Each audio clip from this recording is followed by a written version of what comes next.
चलो अब स्टार्ट करें बेटा लेक्चर। ओके, एक बार अब मैं ब्रीफ कर दूं थोड़ा सा। हम लोग न्यूटन का लॉ पढ़ रहे हैं, Newton's law, Newton's law. Chapter का नाम है न्यूटन लॉ। और हमने बात की थी इनर्शिया की। लास्ट टाइम क्या बात की थी? Inertia.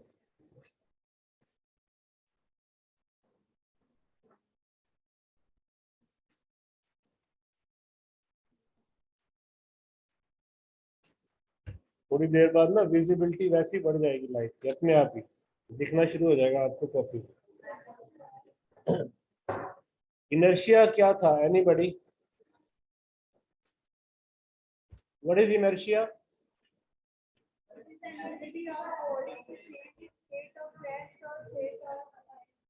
Inability to change the state by its own, OWN। अपने आप अपनी स्टेट को ना बदलने की प्रॉपर्टी को इनर्शिया बोलते हैं। इनर्शिया बेसिकली है क्या? हर बंदे के पास एक प्रॉपर्टी होती है। Inertia is a property to attain the same state. अपनी स्टेट को अटेन करने की प्रॉपर्टी। या मैं ये कह सकता हूं, inertia is a property by which body does not change। मैं रिपीट कर रहा हूं बेटा, 5 minute last lecture. Body does not change its state by its own. कोई भी बॉडी अपने आप स्टेट नहीं बदलती, उस प्रॉपर्टी को इनर्शिया बोलते। कोई बॉडी जहां भी पड़ी है वहीं रहेगी अनटिल और अनलेस हम उसके ऊपर फोर्स ना लगाए। अनटिल और अनलेस हम उसके ऊपर फोर्स ना लगाए। यहीं से न्यूटन का फर्स्ट लॉ आता है। तो साथ साथ आज का लेक्चर भी स्टार्ट हो गया। What is first law? बीच बीच में मैं आपसे एग्जांपल पूछूंगा इनर्शिया की। What is Newton's first law? Statement. Law की हमेशा स्टेटमेंट होगी। और आप कैसे स्टार्ट करोगे? It states that. लिख लो इसको, इट स्टेट्स दैट। बस बेटा आवाज नहीं हो तो पूछना है मेरे से पूछो। It states that a body remain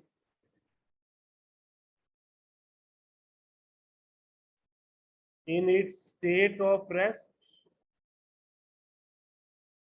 state of rest or state of uniform motion।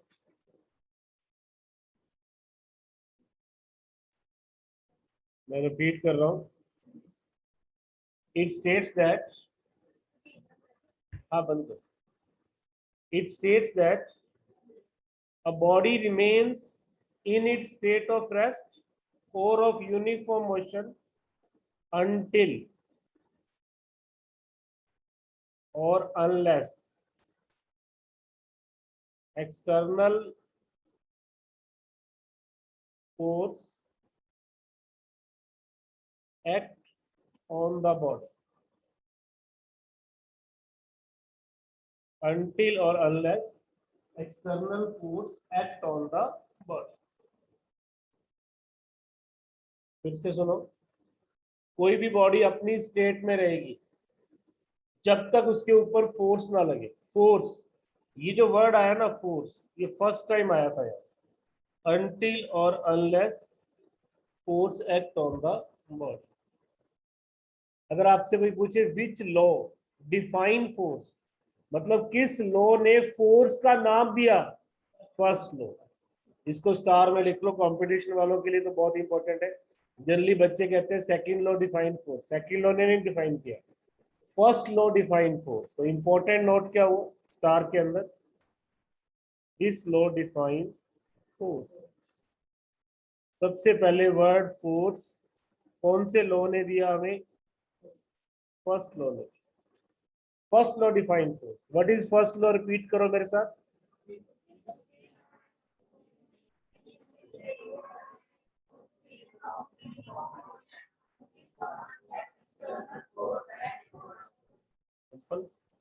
जब तक बाहर से कोई बल, बल फोर्स को बोलते हैं।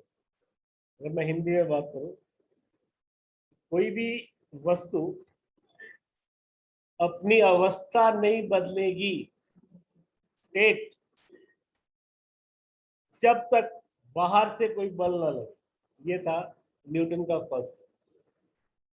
इसलिए याद है कि मेरी 10th हिंदी मीडियम से, तब ये लॉज हम हिंदी में पढ़ते थे।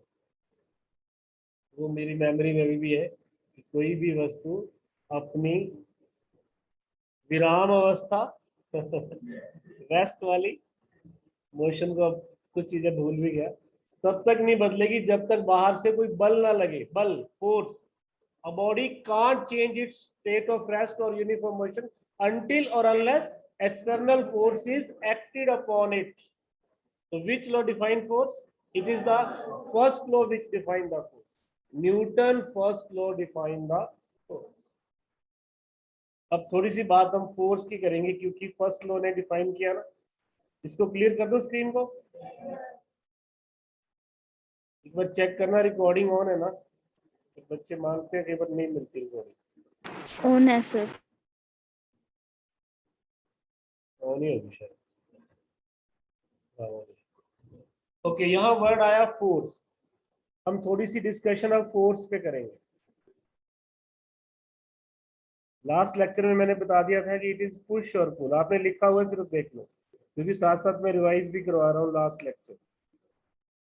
इट इज पुश और पुल। या तो आप किसी बॉडी को पुश करते हो ऐसे, या आप किसी बॉडी को पुल करते हो। एरो दिखाएगी, आप खींच रहे हो, दिस इज पुलिंग। और किसी को धक्का मारना इज पुशिंग। आ रहा हूँ उस पर भी। विच इज इजियर, मैंने ये पूछा। मैं आऊंगा उस पर, सेकंड लॉ बताने के बाद आऊंगा। सारे डिस्कशन सेकंड लॉ के बाद करेंगे। तो पुश या पुल, इसको हम क्या बोलते हैं? फोर्स। इसके यूनिट भी आप ध्यान रखो, Newton. Newton is the SI unit of force. एक और खतरनाक यूनिट है इसका, डायन। डायन is the CGS unit. Scientist का नाम है। हमारे इंडिया में कुछ और बोल देते हैं इसको, पर ये फॉरेनर है। एक न्यूटन में कितने डायन है? 10⁵ याद रखो। एक न्यूटन में कितने डायन है? 10⁵। This is our first law. First law में एक तो स्टेटमेंट याद हो, और एक फर्स्ट लॉ ने किसको डिफाइन किया? Force. Which law define force? First law define the. अब आता है सेकेंड लॉ। सेकेंड लॉ करने से पहले थोड़ा सा मैं आपको PPT में लेके चलता हूँ, ज्यादा नहीं, सिर्फ मोमेंटम की बात करें। सेकेंड लॉ पढ़ने से पहले हम मोमेंटम पढ़ते हैं, क्योंकि सेकेंड लॉ में वर्ड आएगा momentum. What is momentum? Heading बना लो, मोमेंटम।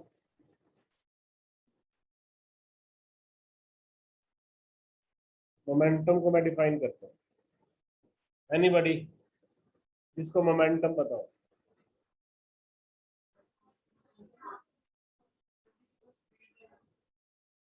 किसी को मोशन देना, वो तो मोमेंटम देना है। अब मोमेंटम का होना मतलब मोशन का होना। अब ये फैन चल रहे हैं, इनके पास सर्कुलर मोशन है ना, सर्कुलर मोशन, तो इनके पास मोमेंटम है। आप स्कूटी पे चल के आए हो तो आपके पास मोमेंटम था। इवन आप चल के स्टेयर से ऊपर आए तो आपके पास मोमेंटम था। अभी आपके पास मोमेंटम नहीं है। इस वक्त आप बैठे हैं, जो लोग कनेक्टेड है वो भी बैठे होंगे, मैं भी कोई मूव कर रहा हूँ। अगर आप बस में और लेक्चर देख रहे हैं मेरा, तो आपके पास मोमेंटम है। अगर आप घर में हैं तो आपके पास मोमेंटम नहीं। तो मोमेंटम क्या हुआ? Quantity of motion contained in a body is called momentum. Momentum क्या हुआ? क्वांटिटी ऑफ मोशन, लिखो momentum. Excuse me, sir. Quantity of motion contained in a body is called momentum.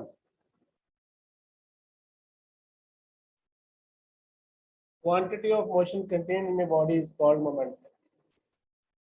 Mathematically momentum वैसे इसको denote करेंगे P से, vector quantity. It is a vector quantity denoted by vector P। P के ऊपर आप arrow लगा दो तो ये सिंबल हो गया मोमेंटम का। और mathematically it is the product of mass and velocity. Mathematically momentum is the product of mass and velocity.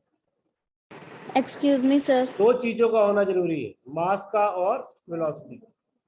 और मास लेस कुछ है ही नहीं दुनिया में। इट मींस मास तो सबके पास है, वेलोसिटी सबके पास हो भी सकती है, नहीं भी हो सकती। जिसके पास वेलोसिटी हो जाएगी तो उसको मोशन मिलेगा, मोशन मिलेगा तो उसके पास मोमेंटम होगा। What is momentum? Mass into velocity. Suppose आप अपनी ब्यूटीफुल बाइक पे हो, बाइक मतलब साइकिल, बाइक का मतलब होता है जिसके दो टायर हो। मोटरसाइकिल ही बाइक नहीं होती, ये सारे बाइक ही हैं। आप अपने इस हैंडसम बाइक पे हो और बाइक को चला नहीं रहे हो, बस बैठे हो, किसी से बातचीत कर रहे हो। What is the momentum you have? What momentum you have? Zero. फिर आपने बाइक को चलाना शुरू किया। आपका और बाइक का मास लेट 60 किलोग्राम है। चलो आपका ही, मैन का ही ले लेते हैं, मैन का 60 किलोग्राम है। और आपने बाइक को वेलोसिटी दे दी 10 मीटर पर सेकेंड। तो अब आपके पास जो मोमेंटम जीरो था वो मोमेंटम कितना हो गया? 600। इसके यूनिट होंगे किलोग्राम मीटर पर सेकेंड। अब आप मेरे को सर ये आप बताओ बाइक का भी कि मास क्या ले लीजिए। मोमेंटम जो 0 से 600 हुआ अपने आप हुआ या कुछ करना पड़ा? फोर्स लगानी पड़ी। अगर आप फोर्स नहीं लगाते तो क्या मोमेंटम बढ़ता? इसका मतलब मोमेंटम को बदलने के लिए फोर्स चाहिए। यही न्यूटन का सेकंड है। न्यूटन ने ये कहा, सुन लो पहले, the rate of change of linear momentum with respect to time is directly proportional to the external force applied। किसी भी बॉडी पर आप कितना मोमेंटम चेंज करते हो वो कौन डिसाइड करेगा? फोर्स। कौन सी फोर्स? एक्सटर्नल। कौन सी फोर्स? एक्सटर्नल। तो न्यूटन के सेकंड लॉ को डिफाइन करने से पहले थोड़ा सा पीपीटी पे चलते हैं, एक दो एग्जांपल देखते हैं, फिर आप आगे बढ़ते हैं। मोमेंटम लिखा हुआ था, the motion of a body is represented by two physical. देखते जाओ, जब लिखना होगा मैं बता दूंगा। डेफिनेशन आपने लिख ली। किसी भी मोशन पे एक मोमेंटम होना जरूरी है और एक एनर्जी होना जरूरी है। दोनों ही केस में आपके पास मोशन का होना जरूरी है। क्या हुआ? नीचे गिर गया क्या अपने आप? ये बंद हुआ है, ये चेक करवाने वाला कोई बात। मोशन किसी भी बॉडी के पास है, उसके पास दो चीजें होंगी ही होंगी। कौन कौन सी? मोमेंटम। मोमेंटम का तो फॉर्मूला मैंने आपको बताया, ये मास इनटू वेलोसिटी। और एनर्जी आपने 9th में पढ़ा हुआ है। जहां पर स्पीड या वेलोसिटी आ जाएगा वहां मोशन तो होगा ही होगा। उसके बाद जैसे एग्जांपल देखो, when two stone of different masses drop from the same height on a vehicle, which will cause greater damage, कौन सा स्टोन ज्यादा डैमेज करेगा? सिंपल, जिसका मास ज्यादा हो। हालांकि दोनों के पास मोशन सेम हो सकता है, सेम ही होगा। अगर मैं यहाँ डायग्राम बनाऊं, देखो एक बॉडी है और एक ये, दोनों की इनिशियल वेलोसिटी 0 है और दोनों किसी जगह पे जाके स्ट्राइक करती हैं, लेट यहाँ पे, तो दोनों के पास वेलोसिटी तो सेम होगी ना, काइनामेटिक्स में पढ़ा हुआ है आपने। लेकिन फिर भी जिसका मास ज्यादा है वो ज्यादा डैमेज क्यों करेगा? क्योंकि उसके पास मोमेंटम ज्यादा है। जिसका मोमेंटम ज्यादा होगा वो ज्यादा फोर्स लगाएगा, लगाएगा ना। चलो मान लो हमारे सिर के ऊपर कोई चीज लगती है, प्लास्टिक की या रबड़ की, या दूसरी बार ईंट लगती है, फर्क है ना। डैमेज ज्यादा कहाँ होगा? जहां मोमेंटम ज्यादा हो। साइज से कोई फर्क नहीं पड़ रहा, हो सकता है प्लास्टिक बड़े साइज का हो, स्पीड भी बराबर है दोनों की, लेकिन जिसका मास ज्यादा है वो ज्यादा डैमेज करेगा क्योंकि उसके पास मोमेंटम ज्यादा है। इट मींस ज्यादा मोमेंटम वाली चीज ज्यादा डैमेज करेगी, सिर्फ वेलोसिटी नहीं, मास भी।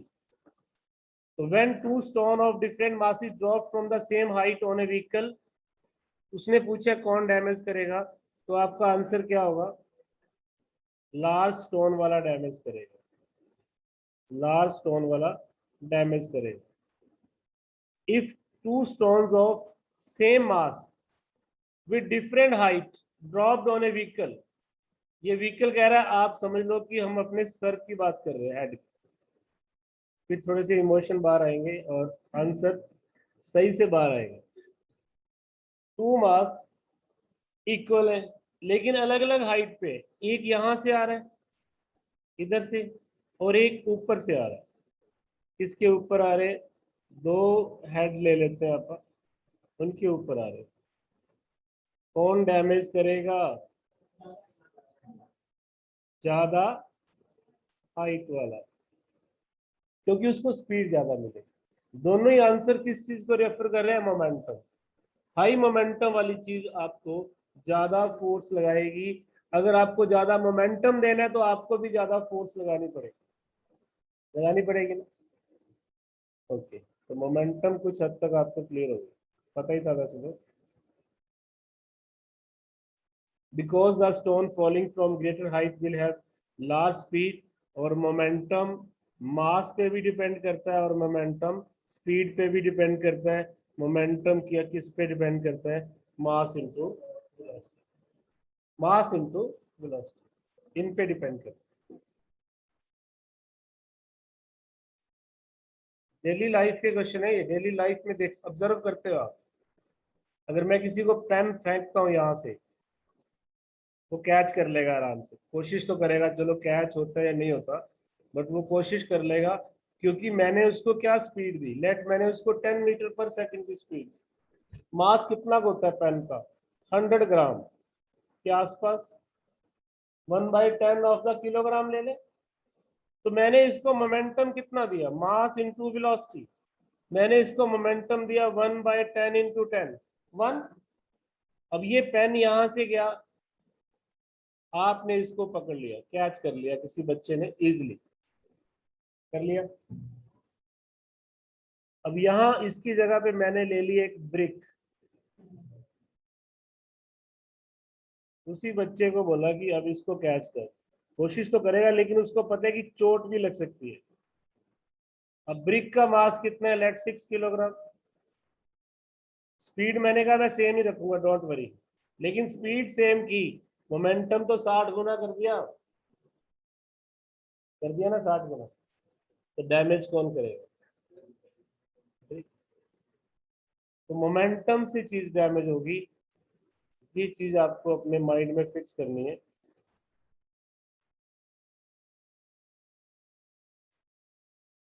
Momentum of body is defined as quantity of motion contained in it, मैंने लिखवा दिया। It is the product of mass and velocity, ये मैंने बता दिया, ऑलरेडी बता दिया। ये वेक्टर क्वांटिटी है, ये भी बता दिया। जो चीजें बता दी है उसको मत लिखो। अब हम लोग आ रहे हैं न्यूटन के सेकंड लॉ पे। लिखिए न्यूटन का second law, Newton second law. First law मैंने बता दिया, न्यूटन सेकंड लॉ। ये सबसे इंपॉर्टेंट लॉ भी है, इसको फंडामेंटल लॉ भी बोलते हैं। Fundamental law. अगर कोई आपसे पूछता ना न्यूटन का कौन सा लॉ फंडामेंटल है, तो आप कहेंगे सेकंड। अब ऐसा क्यों? क्योंकि सेकंड में ही फर्स्ट और थर्ड डिफाइन हो जाता है, इसलिए ये फंडामेंटल है। ये बात हम बाद में करेंगे, व्हाई इट इज फंडामेंटल। अभी सिर्फ ध्यान रखो, it is a fundamental.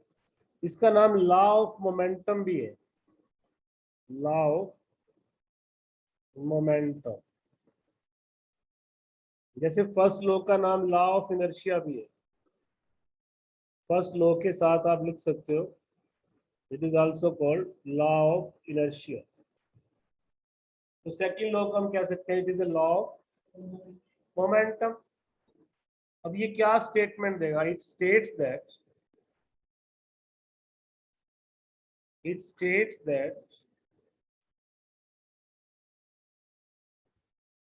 the rate of change of momentum, rate of change of linear momentum. लिखना, मोमेंटम दो तरह का होता है, एक लीनियर मोमेंटम, एक एंगुलर मोमेंटम। हम यहाँ लीनियर मोमेंटम की बात करते हैं। Rate of change of linear momentum of a body is, बोलो, directly proportional to the external force applied। External क्यों लिखा, इंटरनल क्यों नहीं लिखा? वो मैंने बताया आपको लास्ट लेक्चर में कि बस को धक्का मारने के लिए बस से बाहर आना पड़ेगा, अंदर बैठ के मारोगे तो कोई इफेक्ट नहीं आएगा। इंजन नहीं चल रहा ना, तभी धक्का मार रहे हो। वो पावर अलग है, वो पावर मैकेनिकल पावर, वो व्हील्स को मिल रही है, व्हील चल रही है। आप जो धक्का मार रहे हो उसकी बात कर रहे हैं। It states that the rate of change of linear momentum of a body is directly proportional to the external force applied on the body, applied on the body। बेटा सबको आवाज आ रही है? जो बच्चे कनेक्टेड है आ रहे हैं? Yes. Yes, sir. बेटा आवाज आ रही है? यस नो में आंसर दो। Yes, sir. Yes, sir. Okay, Yes. मैंने साउंड आवाज बंद की है।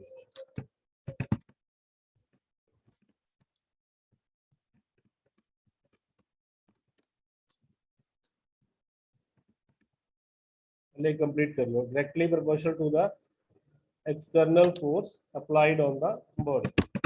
यहाँ तक ठीक है? एक मिनट में आवाज तेज कर दूँ।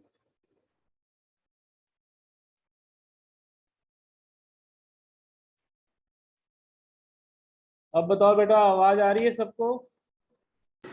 Yes. ओके बेटा, Excuse me, sir. यस बोलो। सर मोमेंटम तो हर बॉडी का होता है ना, क्योंकि अर्थ तो मूव ही कर रही है और हर बॉडी का मास भी होता है। हाँ, अभी एक क्वेश्चन आया बेटा, एक बार मैं सेकंड लॉ कंप्लीट कर दूं बेटा, फिर आपका आंसर देता हूँ।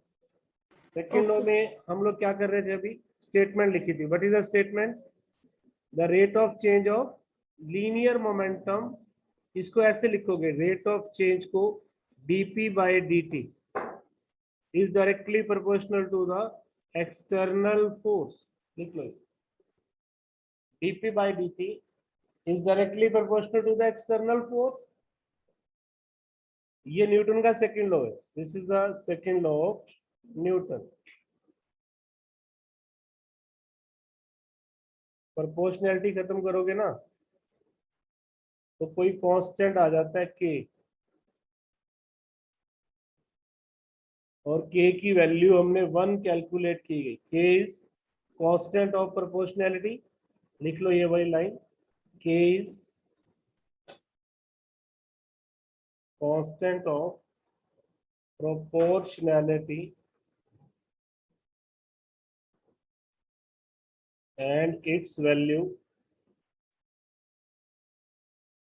is found to be unity. Unity 1 को बोलते हैं, its value is found to be 1 कर लो, तो आपके पास अब F एक्सटर्नल क्या हो गया, सिर्फ dp बाई dt। डी हम कब लगाते हैं, जब चेंज लिखते हैं, रेट ऑफ चेंज में आप डेरिवेटिव लगाते हो dp बाई dt। यहां से एक फॉर्मूला बनेगा अभी आपको, क्या, ext एक्सटर्नल,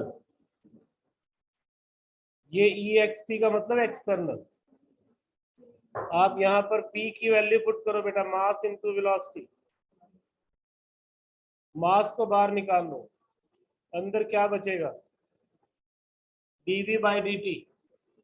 और rate of change of velocity क्या होता है, acceleration. Rate of change of velocity क्या होता है, एक्सेलरेशन ना, पता ना ये चीज, तो यहाँ पुट कर दो, 9th में भी था आपके, because a is acceleration and equal to dv by dt। a is acceleration and equal to dv by dt। तो मेरा सेकंड लॉ से क्या फॉर्मूला आ गया, F is equal to mass into acceleration. ये डेरिवेशन भी आपके लिए इंपॉर्टेंट है, कैसे F is equal to m into a बनेगा, तो force is equal to mass into acceleration. Getting my point, Faiza आपको समझ में आ गया। ये सेकंड लॉ का फॉर्मूला क्या बना, F इज इक्वल टू, दोबारा से नोट कर लिया आपने, एक बार नोट कर लो, मैं रिपीट कर दूं, डेरिवेशन नहीं है, सिंपल एक फॉर्मूला ही बनाए। जब आप कहोगे स्क्रीन क्लियर करनी है, मैं स्क्रीन क्लियर कर, यहां तक लिख लो पहले सब लोग, नेक्स्ट शीट में मैं दोबारा से बता दूं।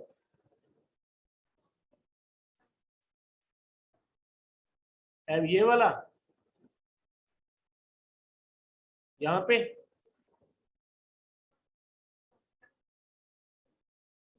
K is constant of proportionality, बस यही लिखा है मैंने, and its value is found to be 1, unity या 1। K is constant of proportionality and its value is found to be unity लिख लो या 1 लिख लो। चलो एक बार दोबारा से देख लो सारा एक्सप्रेशन।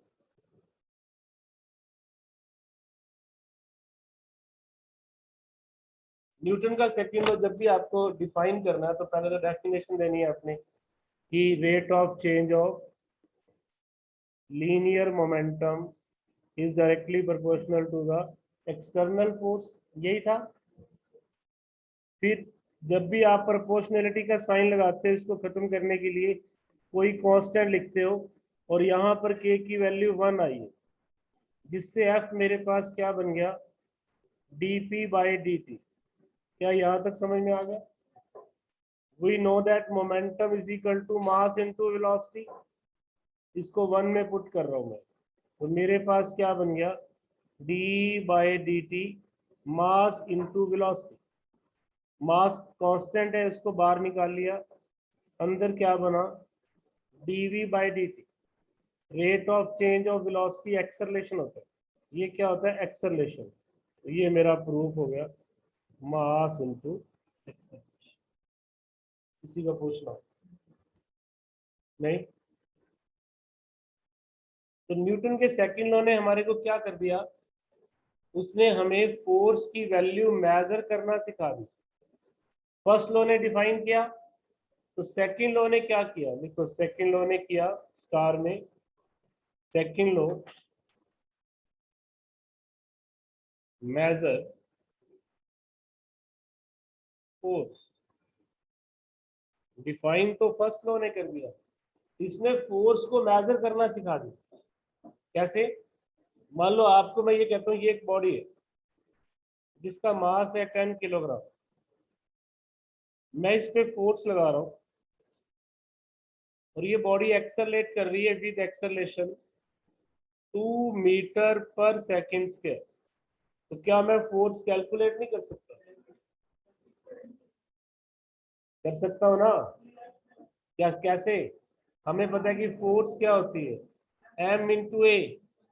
एक्सटर्नल है ना, बाहर से लग रही है फोर्स, एम इंटू ए। एम कितना 10, ए कितना 2। Answer is 20 Newton. Answer is 20 Newton. तो सेकंड लॉ ने क्या किया, फोर्स को मेजर किया। फर्स्ट लॉ ने क्या किया था, फोर्स को। सेकंड लॉ ने क्या किया, फोर्स को मेजर। समझ में आ गया?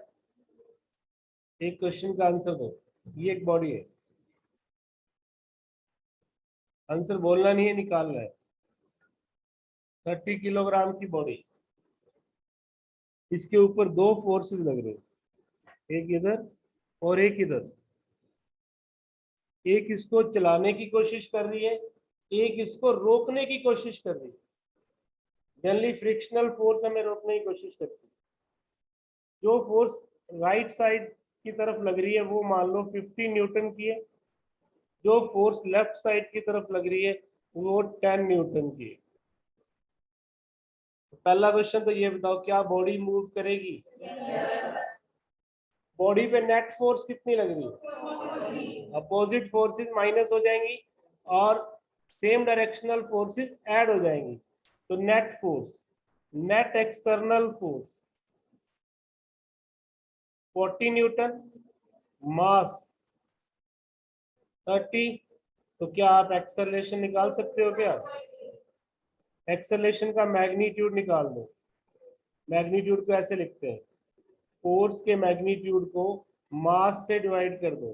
फोर्स भी नेट लेनी है, तो आपका आंसर कितना आएगा, 4/3 मीटर पर सेकेंड।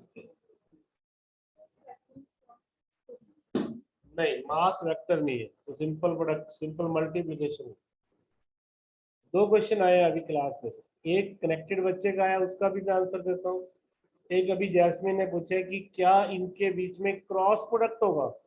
अब जिन्होंने वेक्टर नहीं किया उनके लिए ये क्वेश्चन नहीं है, बाकी बच्चों ने किया हुआ है, वो समझ ले। देखो, डॉट प्रोडक्ट और क्रॉस प्रोडक्ट ये वेक्टर्स के बीच में होते हैं, इनके बीच में होते हैं, वेक्टर के बीच में, लेकिन मास वेक्टर नहीं है।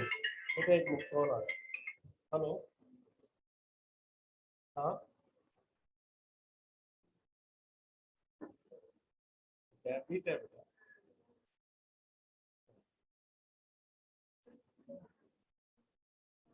तू देख लिया जिन्हें तुम ठीक लगे, डेबिट या क्रेडिट का कोई भी नहीं है, डेबिट। देखो, अगर दो क्वांटिटी में एक वेक्टर हो और एक वेक्टर ना हो, फिर डॉट क्रॉस नहीं लगता होता, फिर तो सिंपल मल्टीप्लिकेशन। जैसे 2 है, 2 कोई नंबर है, उसको किसी वेक्टर से मल्टीप्लाई किया तो मल्टीप्लिकेशन है, उसको ना डॉट कहोगे ना क्रॉस को। डॉट और क्रॉस तो दो वेक्टर के बीच में होता है, यहाँ तो आप सिंपल मल्टीप्लिकेशन कहोगे। तो फोर्स वेक्टर है लेकिन मास वेक्टर नहीं है, तो यहाँ डॉट या क्रॉस नहीं, सीधा लिखोगे ऐसे, एम इंटू ए, एम इंटू ए। क्या लास्ट वाला क्वेश्चन समझ में आ गया सबको? चलो एक सम करो फिर। ये एक बॉडी है और ये एक बॉडी है, बॉडी ए एंड बी। ये 10 किलोग्राम की है, ये 30 किलोग्राम। इसको हमने ऐसे ग्राउंड पे रख दिया जिसमें फ्रिक्शन नहीं है। अभी मैं फ्रिक्शन नहीं ले रहा हूँ, स्मूथ सरफेस पे। स्मूथ सरफेस वो होगा जिसमें कोई फ्रिक्शन नहीं। अब इधर से हमने क्या किया, एक फोर्स लगानी शुरू की, 120 न्यूटन। अभी क्वेश्चन सुन लेना, पहले आंसर मत देना। इस क्वेश्चन के दो पार्ट होंगे। फर्स्ट पार्ट सबको आना कंपलसरी है,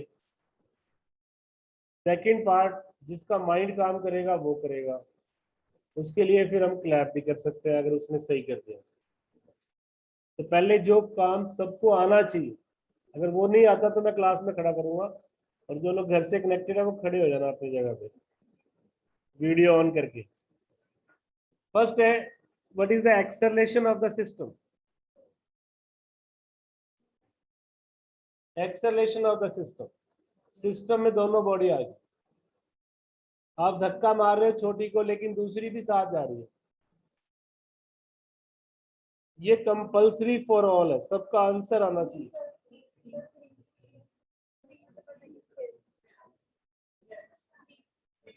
ये कभी लाइट ऑन करनी है कर लो, अगर ज्यादा डार्कनेस है। 3 आ रहा है? कितने बच्चों का 3 आ रहा है? हाथ खड़े करो। और जो बच्चे कनेक्टेड है वो बताओ 3 किस किस का आ रहा है? Sir Aryan. सर हर्षिता। वानी। सर मुस्कान। 4 बच्चों का आ रहा है ना? और भी है भाई? सर डोनल। डोनल का भी आ रहा है। और 3 इज करेक्ट आंसर। क्योंकि 3 इसलिए करेक्ट है, मूव कौन कर रहा है? पूरा सिस्टम। ये जिसको मैं अभी हाईलाइट कर रहा हूं ना, ये पूरा सिस्टम मूव कर रहा है। किस फोर्स से? 120। तो सिस्टम का टोटल मास कितना हुआ? 40। फोर्स कितनी लगी? एक्सेलरेशन क्या होगी फिर?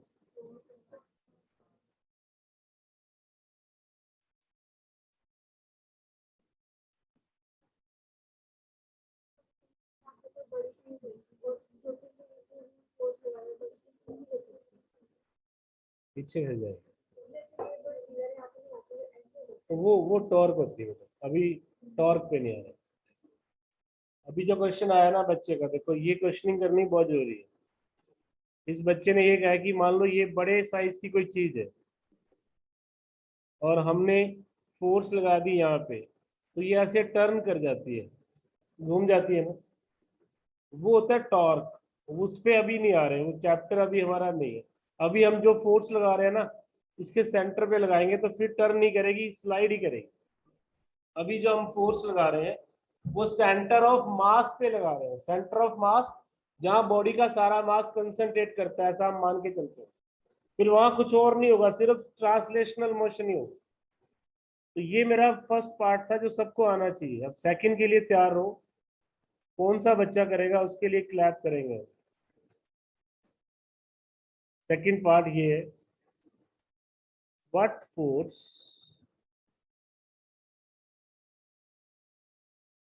Act on B due to A. क्योंकि आपने जो फोर्स लगाई है वो ए पे लगाई है ना, और ए ने बी पे लगाई है, तभी चलिए ना। आप किस पे लगा रहे हो? ए पे। और ए आगे किस पे लगा रही है? बी पे। सुन लो पहले क्वेश्चन सुन लो। ए ने आगे किस पे लगाया? बी पे। मेरा क्वेश्चन ये है कि what force act on B due to A. What force A apply on B. अब मैं सबके आंसर लिखूंगा बाय नेम लिखूंगा। डोंट वरी, मैं बाय नेम लिखूंगा। जैस्मीन, सबसे पहले आंसर आया 90 न्यूटन। भव्या ने दूसरा आंसर दिया 360। इधर से आप 360 आपका भी है। क्या नाम बेटा? नव्या का भी 360 है। आपका बेटा रिया का भी 360 है। आपका एंजल का भी 360 है। पिंकी भी 360। यशिका का 360 काफी बच्चों का 360 है। अच्छा, एक क्वेश्चन, एक आंसर नया आया है। किसका है? आशिका। अब नए आंसर पे जा रहा हूं मैं। बाकी सारी क्लास का 360। यस, 360 किसका? ओनली 60 स्नेहा। देखिए अलग अलग आंसर भी आ रहे हैं। स्नेहा का 60 है, जैस्मिन का 90 है, और मैक्सिमम बच्चों का 360 है। टीशा 90। टीशा का 90, टीशा। सरवानी 90। वाणी 90, कितना? सर आर्यन 90। आर्यन 90, विकास 90, विकास 90। हर्षिता 12। आपका बेटा सलोनी, सलोनी 90। सर 90। कौन बेटा? अभी 90 किसने बोला है? सर सलोनी। सलोनी 2 है ना बेटा, सलोनी नंबर 2 ने भी 90 बोला, मानल। सर डोनल 90। डोनल का भी 90। अब 90 वाले एक्सीड कर रहे हैं बाकियों से। 360, ओनली 60। पलक, पलक 60, किया 90। अब 90 और 360 में मुकाबला चल रहा है, कंपटीशन बिटवीन 360 और 90। पता नहीं 12 वाला जीत जाए, कोई पता नहीं है ये। और जो बच्चे कनेक्टेड है बेटा, आपका आंसर? सर हर्षिता 12। कुहू कितना है आपका? 90। कुहू का भी 90। चलो अब मैं आता हूँ एग्जैक्ट आंसर पे। माने आपका 360, शैरीन आपका 7, शिवांशी 360। आप बोलो बेटा। 150, 90 आपका हो गया इधर सबका। रणदीप कितने है आपका? 360 और 90 के अंदर मुकाबला बहुत जबरदस्त चल रहा है। और आपको पता होना चाहिए कि Indian women hockey team semifinal में पहुंच गई है, और फर्स्ट टाइम हिस्ट्री में हुआ ही। 49 इसलिए कह रहे हैं कि उससे पहले क्वार्टर फाइनल नहीं होते थे, सीधा राउंड रॉबिन था। इंडियन हॉकी टीम, फीमेल की बात करें, मेल तो बहुत बार जीतते हुए हैं, फीमेल का सेमीफाइनल पहुंचना आपके लिए प्राउड का मोमेंट है ओलंपिक में। इसके लिए पहले क्लैप कर दो सर। अब दूसरा क्लैप, दूसरा क्लैप इस क्वेश्चन के लिए। देखिए क्वेश्चन तो रिपीट करना, ये 10 था, ये 30 था, और कितनी फोर्स हम यहाँ लगा रहे हैं? 1। अब 360 वालों जब बाहर से 120 लग रही है तो अंदर से 360 कैसे लग जाएगी? कॉमन सेंस से सोचो, एक सिस्टम के ऊपर 120 न्यूटन फोर्स लग रही है, उसी के कारण दूसरी बॉडी पे 360 कैसे लग जाएगी? फोर्स कैसे मल्टीप्लाई हो जाएगी अंदर जाके? अंदर कोई बैठा है कोई और फोर्स लगा रहा है? इट मीन्स 360 तो ब्लंडर मिस्टेक थी ये। अब सुनो, 90 या 12 या 60, इतनी जल्दी से आंसर नहीं आने वाला। 150 भी है एक बच्चे का, हाँ इधर से है।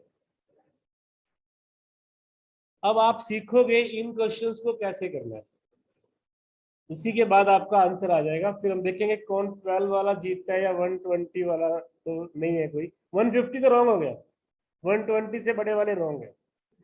आज आप एक चीज सीखोगे, फ्री बॉडी डायग्राम। इसके बिना आप न्यूमेरिकल नहीं कर पाओगे। फर्स्ट टाइम पूछा तो गलती हो सकती थी और होनी भी चाहिए, तभी सीखोगे। बट फिर भी करेक्ट आंसर आ गया, आप में से किसी ने दे दिया, एक बच्चे ने दिया या 10 बच्चों ने दिया। देखते हैं फ्री बॉडी डायग्राम है क्या। देखो ये कितनी बॉडी का सिस्टम है? 2, ए और बी। ए बी पे फोर्स लगाएगा, और न्यूटन का थर्ड लॉ भी हम पढ़ेंगे, लेकिन आपने 9th में पढ़ा हुआ है, for every action there is equal and opposite reaction. जितनी फोर्स ए बी को लगाएगा उतनी ही फोर्स बी ए को लगाएगा। आप बॉल पे मुक्का मार के देखो जोर से, बॉल आपको मारेगी। और अच्छे से एक्सपेरिमेंट करना है तो जोर से सिर मार के देखो बॉल, सेम फोर्स आपको लगेगी। क्योंकि आप में फीलिंग है तो आप रो पड़ोगे, उसमें नहीं है वो नहीं रोएगी। But for every action there is equal and opposite direction. मुझे ये वाली फोर्स निकालनी थी, ए ने बी पे कितनी फोर्स लगाई। मैं मान लेता हूं इसने लगाई स्मॉल लेटर एफ, बी ने ए पे भी स्मॉल एफ लगाई, और हमने बाहर से जो फोर्स लगाई है वो तो 120। मुझे किस पे निकालनी है, बी पे। फ्री बॉडी डायग्राम में मैं उस बॉडी को अलग कर लूंगा जिस पे मुझे कुछ निकालना है। मैंने बी बॉडी को इस सिस्टम से बाहर कर लिया, और उस पे जो फोर्स लग रही है वो मैंने दिखा दी है, एफ। यही मुझे निकालनी। मैंने वो नहीं दिखाई जो उसने ए पे लगाई है। फ्री बॉडी डायग्राम में आप क्या करोगे, बॉडी को सेपरेट कर लोगे, उसके ऊपर लगने वाली फोर्सेस दिखाओगे। इसके ऊपर एक इसका वेट भी लग रहा है, अभी नीचे की तरफ होता है वेट, और ग्राउंड पे पड़ी है तो ग्राउंड का एक नॉर्मल रिएक्शन भी होता है जो ऊपर की तरफ लगता है। तो इस बॉडी पर कितनी फोर्सेस लग रही हैं, 3। अब ना तो ये बॉडी नीचे जा रही है ना ऊपर जा रही है, बॉडी किधर जा रही है, इस तरफ, इधर जा रही है ना। तो ऊपर वाली फोर्स तो नीचे वाली फोर्स से बैलेंस हो जाएगी। तो इसको साइड में कौन लेके जा रहा है, ये वाली फोर्स। और सिस्टम की एक्सेलरेशन क्या थी, 3 मीटर पर सेकेंड। सिस्टम की एक्सेलरेशन क्या थी, 3 मीटर पर सेकेंड। तो अगर पूरा सिस्टम 3 से जा रहा है तो ये भी किससे जा रहा है, 3 मीटर पर सेकेंड से। मुझे क्या निकालनी है, ये वाली एफ। फिर से मैं सेकेंड लॉ यूज करूं, F is equal to mass of B into acceleration of B. Mass of B into acceleration of B. Mass कितना, 30, एक्सेलरेशन कितनी, 90 newton is the correct answer. जिनका 90 है उनके लिए सब लोग क्लैप कर दो, वो भी कर ले अपने लिए। लेकिन 12 न्यूटन या 60 Newton is the wrong answer. अब समझ में आ गया ये। अब ऐसा एक क्वेश्चन दूंगा तो कर लोगे फटाफट। शेरिन समझ में आ गया है इधर। चलो नेक्स्ट क्वेश्चन करो। इस बार ना आप 3 बॉडी लेंगे, 1, 2 और 3। सरफेस स्मूथ ही रखेंगे, अभी फ्रिक्शन आपका अगला चैप्टर है, इसलिए इस चैप्टर में हम फ्रिक्शन की बात ही नहीं करेंगे। Smooth surface. बॉडी का नाम रख दो ABC, 10, 20, 70। 10, 20, 70। अपन ने यहां से force the 500। What is the force act on C by B? What is the force act on C by B?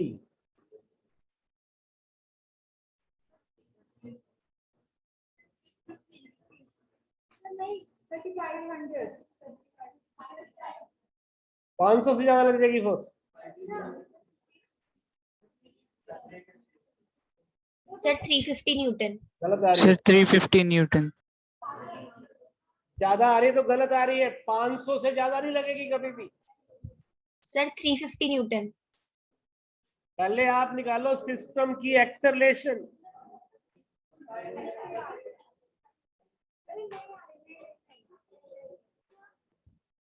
Sir, 350 Newton. 350 Newton. 350 Newton. करने में गलती कर दी। पहले आप एक्सेलरेशन बताओ कितनी है। 5। 350 इज द करेक्ट आंसर, क्योंकि सी के ऊपर लगने वाली फोर्स ये है,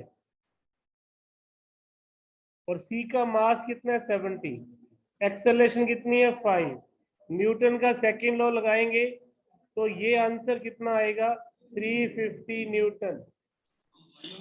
तो सबका ठीक होना चाहिए था वैसे, लेकिन जो इसका सेकंड पार्ट है उसके लिए फिर क्रैप करेंगे, और वो गारंटी है कि कोई शायद एक ठीक करे, शायद। इसलिए take it as a challenge और आंसर निकालो। What force applied on B by A? नहीं, B by A नहीं, what is the net force applied on B? दो पार्ट बना रहा हूं मैं क्वेश्चन के। नेट फोर्स वो तो साथ ही है बेटा, नेट फोर्स ऑन बी निकालना है, और सी पार्ट क्या था, force on C by B. ये तो हो गया ना, सी बाय बी, तो force on B by A.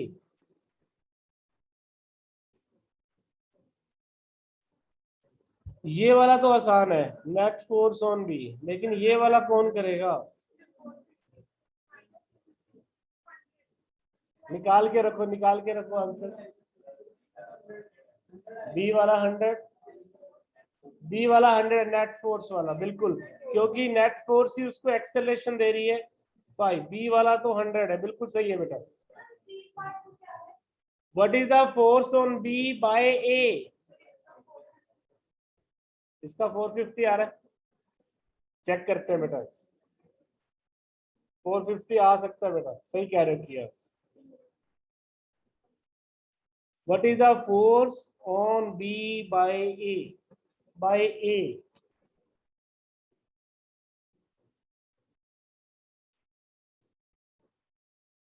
Force on B by A. 450 सही है रिया। Force on B by A. जिसके नहीं समझ में आ रहा ना, एक बार फिर से देखो। जिस पे फोर्स निकालनी है उसको अलग करो डायग्राम से। फ्री बॉडी डायग्राम की प्रैक्टिस करनी पड़ेगी, कल पूरा लेक्चर फ्री बॉडी डायग्राम पे होगा। देखिए, मुझे किस पे फोर्स निकालनी है? बी पे बेटा। कौन लगा रहा है? ए। मुझे किस पे फोर्स निकालनी है? बी पे। बी पे फोर्सेस दो लोग लगा रहे हैं, ए भी लगा रहा है, इधर से सी भी लगा रहा है। देखो ध्यान से देखो, जब बी ने सी पे लगाई थी तो सी बी पे भी तो लगाएगा। हर क्रिया की एक प्रतिक्रिया होती है। For every action there is equal and opposite reaction.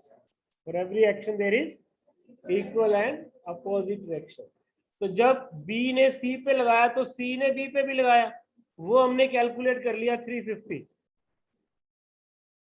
जितनी ये लगाएगा उतना सी बी पे लगाएगा। अब इसकी एक्सेलरेशन कितनी है? 5 है ना टोटल सिस्टम की। ये फोर्स इसको धक्का दे रही है और ये इसको रोक रही है, तो नेट में फोर्स कितनी होगी? बी का मास कितना और एक्सेलरेशन कितनी? 5। इस इक्वेशन में कुछ पूछना बेटा, जब भी आप अब न्यूमेरिकल, आज मैंने स्टार्ट ही किया, मैं सिर्फ आपको एग्जांपल्स दे रहा हूँ। इस तरह के न्यूमेरिकल आने वाले, 3-3, 4-4, 10-10 बॉडीज भी आने वाले। लेकिन इसमें आपने क्या समझना है, जिस बॉडी पे फोर्स निकालनी है उसको पहले वहां से अलग कर लो। अलग कर लिया, इसको ए भी फोर्स लगा रहा है, उसका नाम रख दिया मैंने एफ पे, ये मुझे निकालना है मेरे क्वेश्चन में। इसको सी भी रोक रहा है क्योंकि बी ने सी को लगाई थी, वो आपने 350 निकाल लिया, तो सी बी पे भी 350 लगा रहा है। फिर भी बॉडी इधर जा रही है, सिस्टम तो सारा इधर जा रहा है ना।